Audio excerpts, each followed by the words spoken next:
Pwede ba mag-fasting basta LC? Actually, marami nagfa-fasting na hindi LC. And that is the wrong way to do it. But yes, the proper way to fast is that kapag ka nagkakain ka, you eat low carb para mapahaba talaga yung fasting mo.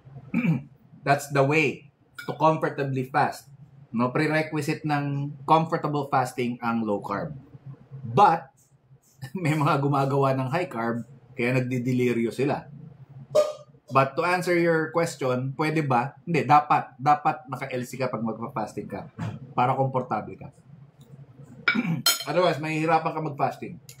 Magdideliryo ka. That's the problem. Kapag ka high carb yung ano. Hormonal kasi yun. Hormonal issue yun. You eat high carb, you trigger your insulin, you trigger your ghrelin, yung mga hormones na nakakapagpa-crave sa'yo.